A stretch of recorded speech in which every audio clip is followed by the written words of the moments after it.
I'm almost 50, strong, clear, energized. Training hard, living clean, fully alive. But it didn't start here. 30 years ago, I was diagnosed with multiple sclerosis, and I felt hopeless. But I chose a different path. No meds, just science, discipline, and results. Now I'm symptom-free and asking the tough questions that move us all forward. This is Hope and Health. Let's go. Welcome to Hope and Health with Mathew Embry. Today we're talking to the legend David Lyons. He's a world-renowned fitness expert, MS advocate, and the founder and creator of the MS Fitness Challenge. David, it is an absolute pleasure to have you on our show today. Thank you for joining us. Well, Matt, it's always great to do anything with you, so I'm glad to be here. You know, David, you and I go way back now. We've known each other for, well over a decade. You're an incredible inspiration to me and to the multiple sclerosis community. Looking at you, you've lived with MS for over 20 years now. Incredible. Let's go right back to the beginning with your diagnosis. Well, you know me, so, I'm going to be repeating stuff you already know, but, I was an athlete my whole life, and I was working out in the gym, and all of a sudden, I started getting some weird symptoms in my left arm where it was going numb and there was a lot of pain. And, I kind of shrugged it off. I didn't really think anything of it. Thought maybe it was a pinched nerve, kind of an injury from working out. And I just kept going on. And finally, that numbness and the tingling that was going on, the pain started radiating. And within a few months, I was basically paralyzed from here down, from the chest down. I couldn't move my legs. My arms weren't working right. So I was rushed into a hospital, and they thought that I had brain cancer. They didn't think this was MS originally. And after running all these tests, of course, we did the MRIs and the spinal taps, and they said, look, you've got MS, and basically it's pretty bad. I mean, you're in a progressive state, and you've got about 6 months, and you're going to be needing a wheelchair. You better go home and buy one. So that's how it all started, and that was back in 2006. I was 47 years old. Wow. So, let's just back this up a bit, because I caught you. You said that, months later, things got worse. So you have these initial objective neurological symptoms start to kick in, and you don't do anything about it? Do you brush it off? Because, you're an athlete, you just think, I'm just going to train my way out of this? Is that what your mindset was? Yeah. Seriously, because I actually had symptoms for years. I was losing eyesight in my left eye. It was going black. I was losing my balance. I was slurring my speech. And I went to the doctors, and the doctor said, Dave, you were a boxer and you have boxer's brain. And what's happening is you've got brain damage.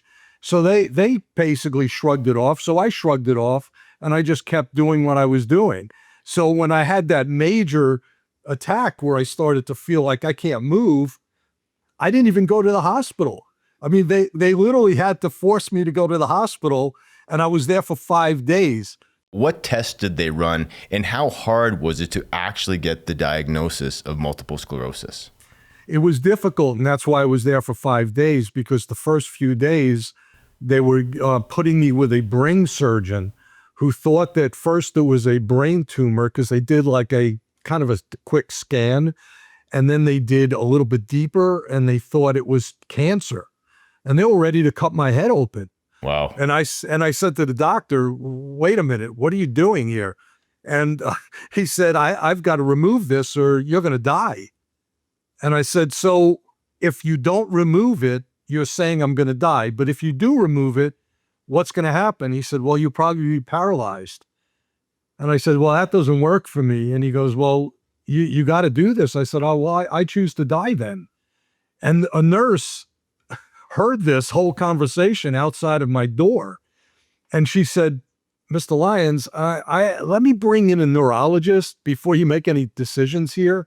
And there happened to be a top neurologist at this hospital. And he came in and he said, look, I'm going to put you in an MRI. And it was about 6 hours of MRIs. And I didn't even want to go in there. It was kind of too big and my shoulders were getting stuck in there. So they had to drug me up to even get me in there. Right. They did 6 hours of MRIs, and he said, look, he said, this looks like MS. He said, I'm going to do a spinal tap, which he did. They did all the blood work. And on the 5th day, he brought me in and said, look, you've got MS, and you're going to need a wheelchair because it's bad. You have lesions down your spine. You have them in your brain. I said, Doc, that's great, but, you know, my God's going to tell me something different. I'm not gonna be in a wheelchair. Got it. Misdiagnosis can be a serious problem in the medical system. I mean, there's even studies that show up to almost 20% of people diagnosed with MS don't even have the disease. In your case, it was the opposite. You were diagnosed with brain cancer, or they thought you had brain cancer. Turns out you've got multiple sclerosis. Now, was that a relief for you? Did you know much about MS at the time? No, you know, Matt, I didn't even know what it was. When he said, you've got MS, I thought I was one of Jerry's kids. You know, I had muscular dystrophy, right. You know, one of those things. I really had no idea. And he explained it to me. And he made it so grim that I said, I wish I had brain cancer because I would rather die than go through what you're telling me. Got it. So they give you a pretty scary prognosis. So where does your mind go and what do you do next? Well, you know, my mind first thing is, you know, I go to my faith. So I put my faith in God, and I was like, well, this is not going to happen to me. I'm going to overcome this thing. You know, I'm going to beat it. You know, Matt, I was a Marine, you know, you can't kill me. So right. I was going to go home and I was going to just beat this thing. But here's what happened, Matt. I went home with this positive attitude. I'm going to beat this. And I started to research. And online was so much negativity that it started to get to me. I didn't see anything. You weren't out there. You know, people like me weren't out there back then. It was all basically kind of chat rooms talking about how terrible MS is, how their lives are over. I started to think that. And I started to go into a depression. Wow. And it took me about a year and a half or so to get out of that. But it was rough at first, Matt. You know, there's so many people I talk to, they're diagnosed with MS. The next thing they talk about is research, which, I mean, people have to go out and find their own information. Did you find that was the case for you, that upon that diagnosis, you just weren't given enough information? The only thing I was given, Matt, was the doctors, and every neurologist was the same, would giving me pamphlets on which medication I could go on. And when I would tell one I'm not going on medication, they would send me to another one because they wouldn't want to work with me. That's the information I was given. There was no information on exercise. In fact, when I told the doctors, I'm going to go back into the gym, I'm going to beat this as a bodybuilder, they said, you're crazy. You will be bedridden if you do what you're saying. It was really so negative, and there was no real research for me to get other than things that was saying that this is a disease that has no direction other than bad. One thing I was told by a doctor, I believe, is it was told that with the MS, they used to call it diagnosis adiosis. So once you were diagnosed, it was goodbye. I mean, good luck to you. So you have this really negative outcome in regards to a diagnosis. You go into the online world, which, I mean, we both know this today can be still as toxic and as negative as I'm sure it was back then. You go into a depression. You can't see the light at the end of the tunnel. What brings you out of it? What changes? What's the light bulb moment? Again, this isn't a show about God, but it was my faith. Right. Because one day I woke up and I every day I was praying, God, if I have MS, there's got to be a reason for it. What's the reason? And I never got a real answer. But one day I just looked in the mirror and it just clicked. And I said, are you a fighter? Are you a champion? Are you an athlete? Or are you a quitter? And I said, I'm a champion. So I said, I'm going to go back into the gym, because at this point, Matt, I had gone from about 200 some odd pounds of muscle to about 160 pounds of nothing. I had no strength. I had no mobility. But I looked in the mirror and I said, I'm going to go back into the gym and I'm going to beat this thing and I'm going to train. I didn't want anybody to see me. I went to the gym so early, the sun wasn't even up yet. And I pushed myself and I lifted myself in and out of equipment taking my legs out and doing what I had to do. And then I ran into a trainer who said to me, listen, I will work with you and I'll help you, but you have to tell me what you want to do because you're the fitness expert more than me. Tell me what you want to do. I said, I just want to bodybuild again. If after a few months of him and another guy actually lifting me in and out of equipment, I put on about 25 pounds of muscle. And I said, I got a brilliant idea. I'm going to compete in an NPC bodybuilding competition.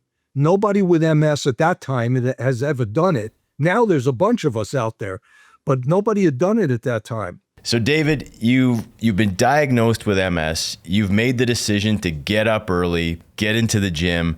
Serendipity brings you a trainer who you're going to start working with.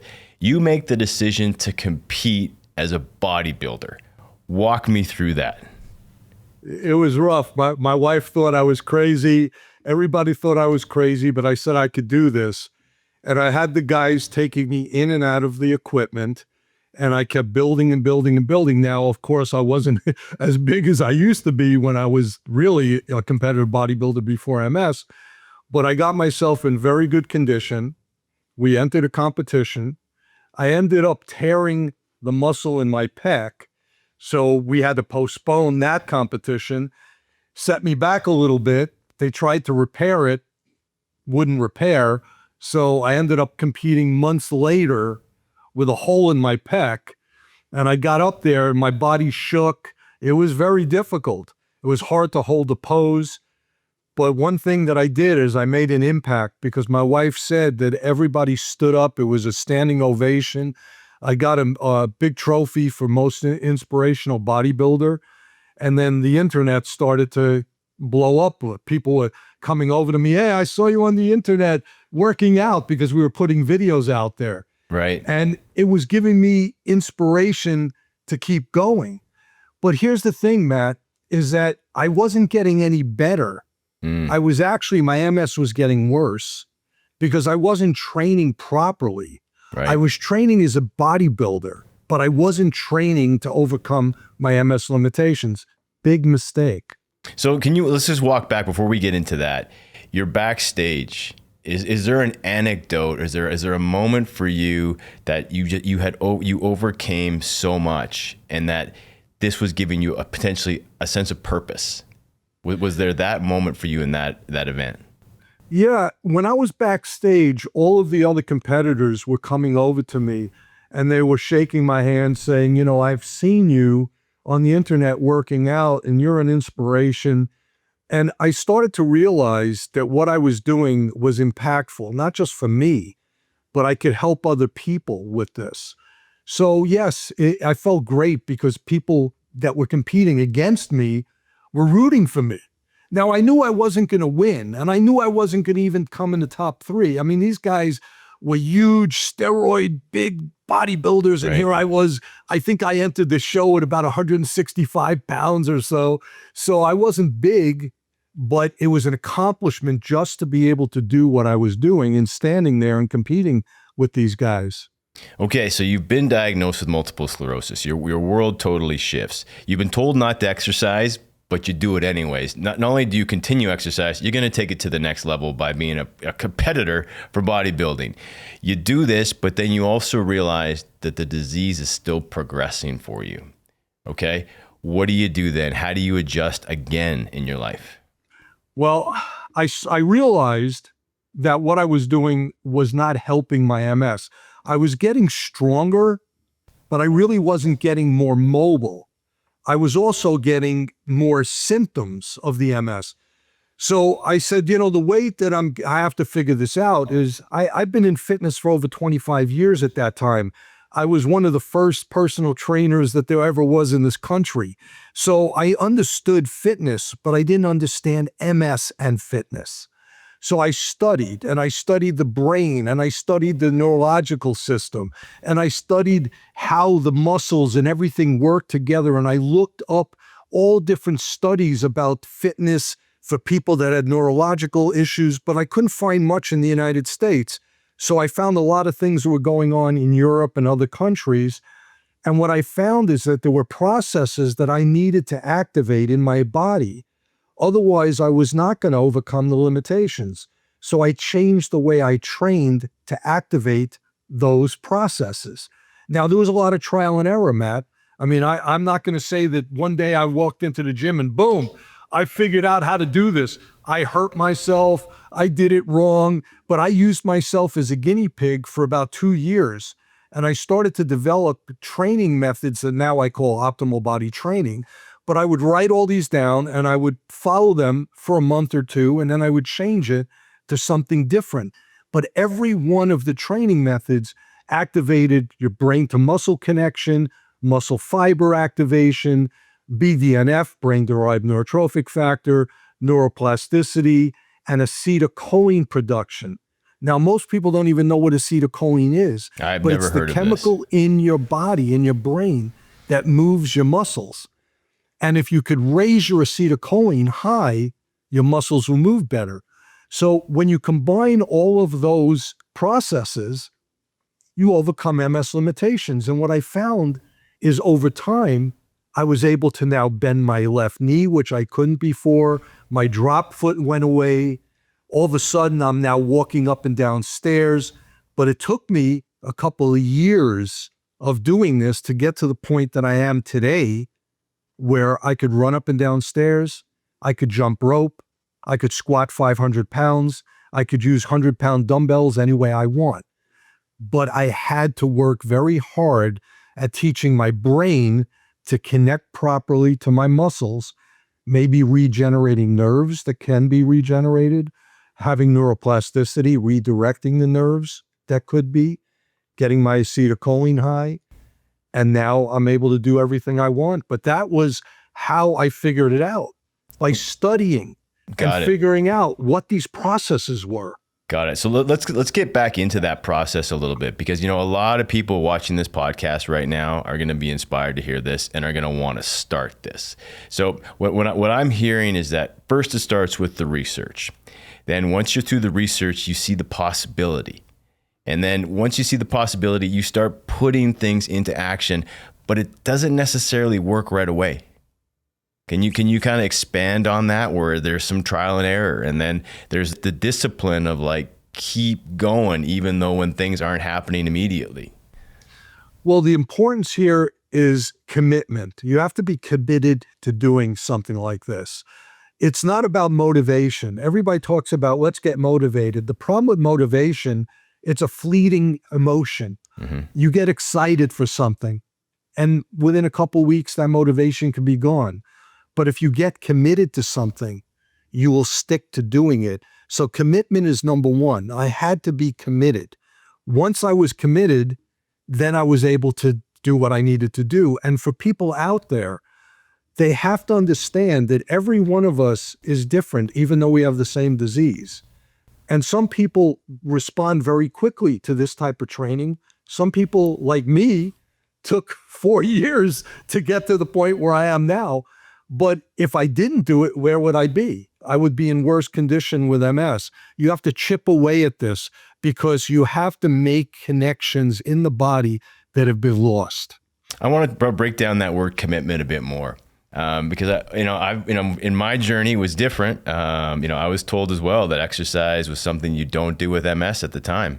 And for me, it was swimming. And I just said, okay, if I can do this, because I think back then I was told you wanted to keep your body cool. This was the idea. Yeah.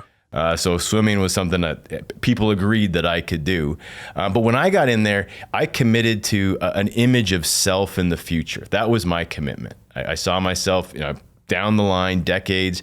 It was the image that I committed to. For you, was it an image? Was it a symptom? Like, what was the commitment to the self? What did you commit to? The commitment was to goals. Okay. And I tell people this all the time. The people, I train 40 people in 10 countries, and I tell them the same thing every time I see them. What is our goal? What do you want to accomplish? Let's think about something short term. I just want to lift my knee off the ground. I want to get my foot up.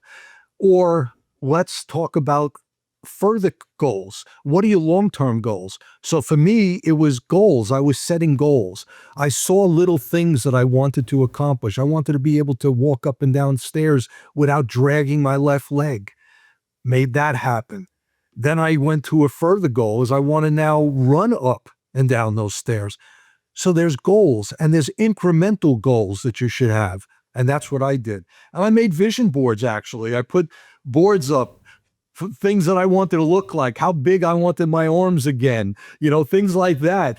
Those things, you put those visions in your mind and it helps your body to then follow what your mind is saying. How important was it for you to celebrate the mini wins? Like to celebrate like when you achieved these goals? Or for you, was it just, okay, got there, on to the next?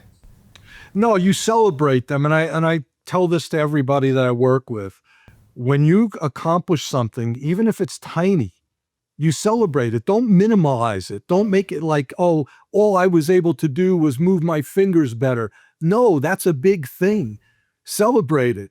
And I patted myself on the back. I said, great job, Dave. You did it. Now we're on to the next thing. So yes, it's a combination of both for me. It's celebration and then let's move on. David, we were talking about celebrating the mini wins, but in your journey, you've had some mega wins. Arnold Schwarzenegger. Tell me about this situation and what happened. Well, that was really strange, to be honest with you. I've been in fitness, my whole life. I've trained with Mr. Olympia competitors. I trained with Lou Ferrigno, the Incredible Hulk. So I know all these people. Arnold heard about what was happening with me with MS through one of the another professional bodybuilders that knew me. And Arnold called me on the phone and he said, I want to give you an award. I've never done this with anyone with MS. I want to give you a Lifetime Achievement Award. Yep. So I want you to come to the Arnold Classic and be in the best shape of your life. Now he calls me right before Christmas when I'm eating all sorts of junk and I'm not in top shape.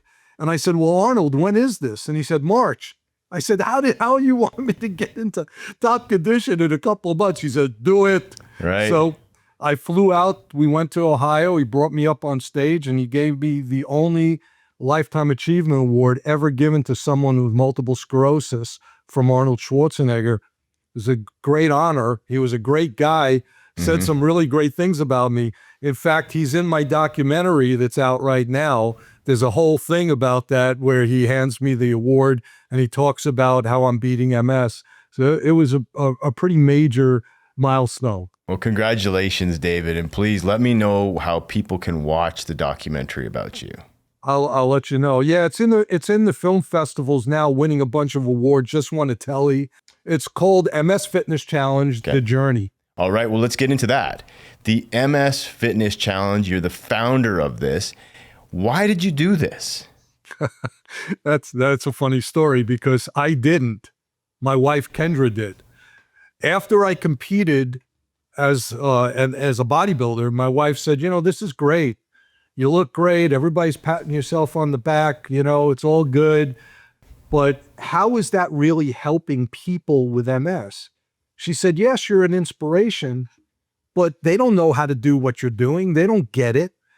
She said, why don't we change this from what I was calling the MS Bodybuilding Challenge to the MS Fitness Challenge and start a nonprofit to actually help people where you give them education and training about fitness for MS and nutrition and mindset. I said, hey, good idea. Let's do it. So we did, and that was about 13 years ago. We're in 25 countries now, helped, who knows, hundreds of thousands of people. Now, how does the MS Fitness Challenge work? For someone who's watching this, who's never seen this before, what is it and how do you get involved?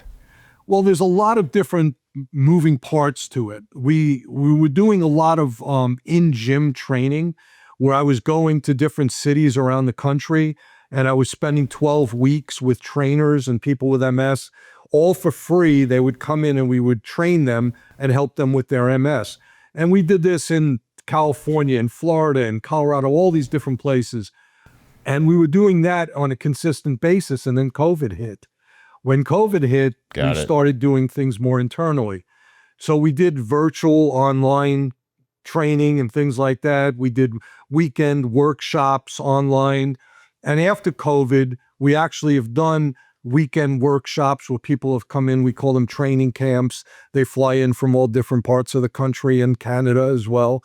And they spend the weekend with me, helping them, other people in my organization, to talk about nutrition. And we always talk about the best bet. That's always the basis for people's diets for us. We take them through the training. But on the website, which is msfitnesschallenge.org, there's a lot of content in there. There's free programs. There's 8-week challenges that people can go on and do for free. There's programs that we have. There's all different workouts that are there that they could follow. A lot of information about your diet is on there. Things about mindset. We're just educating them and giving them a lot of help in how to get into a fitness program. And we also work with trainers. So I write the courses for MS for some of the biggest training certification bodies in the world. And we help trainers as well understand how to work with people with MS. So that's what we've been doing for 13 years. Now, David, what would you say to people who say you're a one-off? That, your program worked for you, but really, MS is a snowflake disease and, great for you, but what about the others? Well, they should talk to the 2,000 people that have joined my online program and the more than 600 people that I've worked with over the years one-on-one. I have video of people in wheelchairs that are now walking after doing what I've told them to do and training them in my optimal body training. This is not just guessing. This is science-backed. And it is so science-backed that we are now endorsed by over 100 doctors throughout the United States that are using optimal body training in place of physical therapy with their patients and working with their physical therapists to understand it as well. So it works. It's not just me doing it. It works for me. And I used myself as a guinea pig for several years before I even tried it with anyone else. And as I was trying it with everybody, I was then building on those people and seeing what was right and what was wrong. And I told the people at the beginning, you're going to be guinea pigs just like me, and we're going to figure this out. And believe me, Matt, we figured it out. So is your doctor from the past, have they reached out to you to learn more about what you're doing? Is the MS Society trying to get a hold of you to figure out your program? Or what's happening there? So the MS Society actually sponsored my last live training camp that we did. Fantastic. Yeah, it was amazing that they actually did that, and they've supported me throughout the years. And as you know, with the societies, it's a money thing with them. So a lot of times they don't do what they should do when it comes to fitness and nutrition. But they did support the Multiple Sclerosis Foundation here in the United States, supported it. Doctors are endorsing what I do and sending patients to me. I would say half of the people that I train now were referred by some medical professional that was working with them and said, you need to work with Dave. Now, how vigilant do you have to be? Like, how consistent are you, David, with your exercise program, your nutritional choices, and how do you maintain the discipline and the consistency after so many years? Well, it's extremely important to be consistent and committed. Okay, that's where the commitment comes in. I train on a 3-day cycle. My training methods are 3 days where we break up the body parts, different days, and then we take a day break and we cycle it again. So basically, through a 7-day week, you're working out 6 days, but you're not working the same body parts over and over. The problem with a lot of programs is they have full body workouts. That doesn't work for people with MS. We do things in a short, intense time frame, extremely hyper-focused and very form-driven with training methods. So you have to be committed. And this is not something that you do lightly and go, well, I'll do it a few days a week and, well, I'll take a month off. And this is a lifestyle, just like the Best Bet diet. This is not something you do for a few months. This is something you do forever. And how I stay committed is every day I wake up and I'm blessed because I'm helping people all around the world. I'm excited to get out of bed. I'm excited to go to the gym. And that excitement helps me every day to just keep moving forward. I'm 67 years old in a couple of months, and I'm not going to stop. People ask, well, when are you going to retire? When are you going to stop training us? I said, my retirement will be my funeral. I'm not retiring. I'm going to keep going. I can't stop this. Yeah. Now, David, you've been a huge inspiration to me in my journey. Your contribution to Living Proof was phenomenal in that part of our journey. If you meet a newly diagnosed person today, what is your advice to them? They're your recommendations. Okay, so I have 3 things that I say that are very important. Number 1, you have to get your mindset correct. You've got to think properly, because wherever you think, that's where your body goes. If you think negative, your body goes negative. If you think positive, your body goes positive. So have your mindset right. Then make sure that you're eating properly. Get into a good diet that is MS-based, like the Best Bet diet. I tell people, start with the Best Bet, use that as your basis, and kind of tweak things along the way, but make sure that you're in a great nutritional program. And third, you have to train properly. Don't just go on the internet and see some guy that says, hey, I'm an MS expert in fitness. They don't have MS. They don't really know much about it other than they went to school and they learned.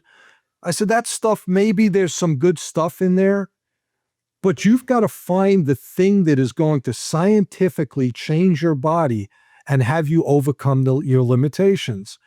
And that's why I created Optimal Body, because that's exactly what we do. We combine the mindset with the nutrition, with the training, and we help people to then overcome their limitations. Now, when it comes to nutrition, we have a free cookbook we give away. When it comes to fitness, we can check out Optimal Body with you and see what's got to get done or can be done.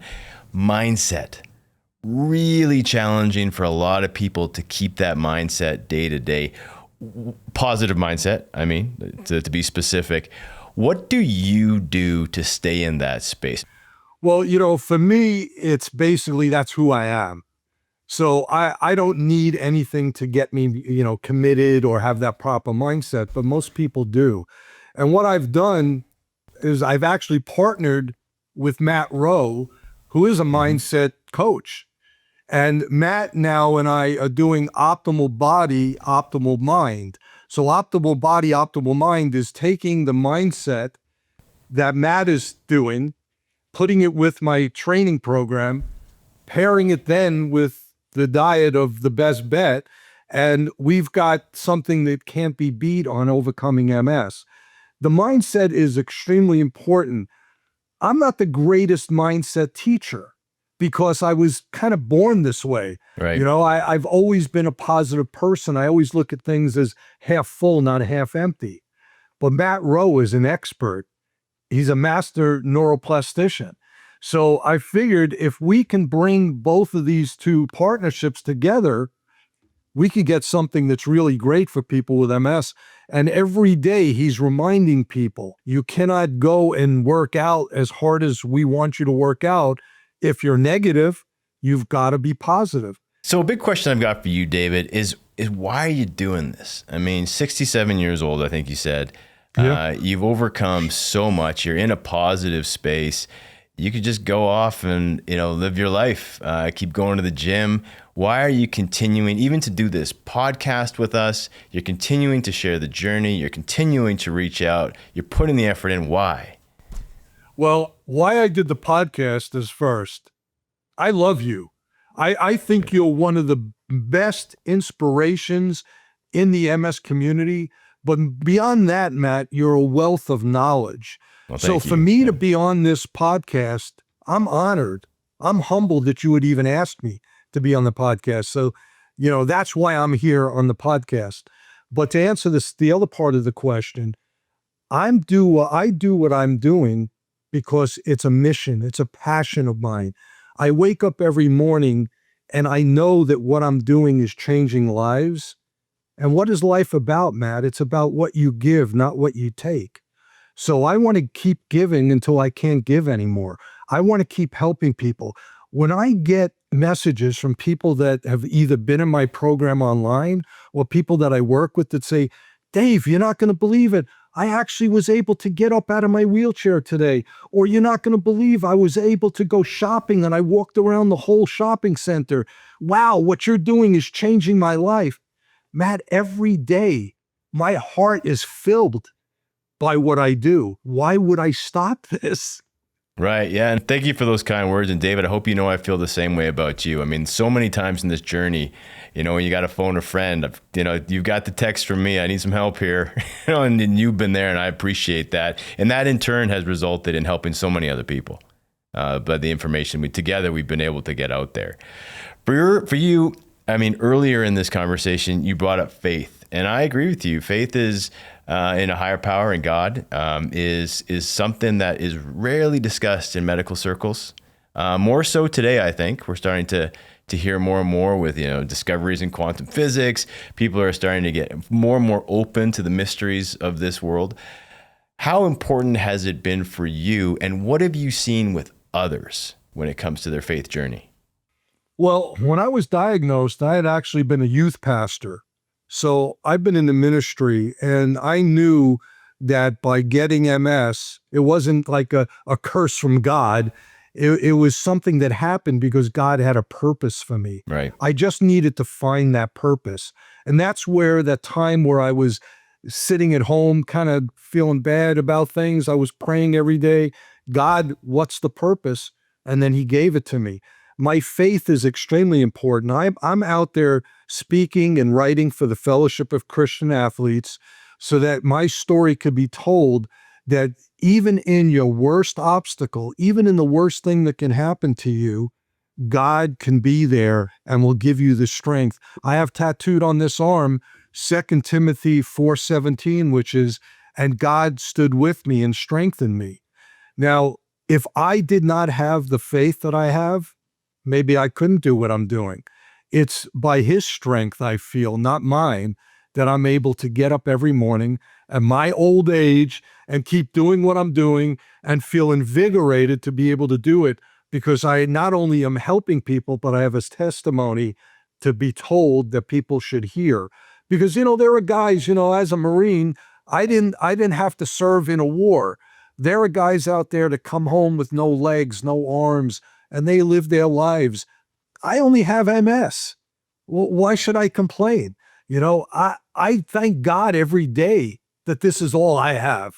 So God is very big, and it's very important, I believe, for people to have faith in something. Now, look, I'm not here to preach about Jesus, but for me, that's what it is. But if you don't have something that you can turn to and look to give you that inspiration, whether it's a person or whether it's a deity, what do you have? You're relying on yourself constantly. Doesn't work. And I also believe that you have to follow that will. Right. So when God connects you to somebody, like he connected me to you, and we're both brothers, that's how I feel. And that connection, that's not something that I looked at lightly, and I didn't throw it away if we didn't talk to each other for months because we're both busy. I know that you were put in my life because God put you there. Right. And that's how I build my life. Everything that happens to me.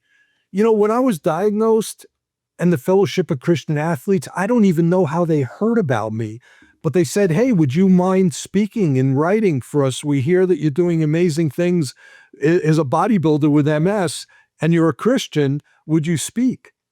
I didn't create that. That came to me. I build off of the things that I believe God is bringing into my life. And if you leave yourself open to that and you follow what is being put in front of you, only positive things can happen. One of the things that I try to speak on, I don't know if I talk about it eloquently, people, is I firmly believe that the negative, the challenging parts of our life are leading and pushing you towards a greater future, and can push you towards optimal health if you're open to it. How hard is it to hopefully show people that these negative events, the hard things that happen, are actually pushing them further if they choose to see it that way? Well, it's easy to show them. The hard part is having them accept it and do it.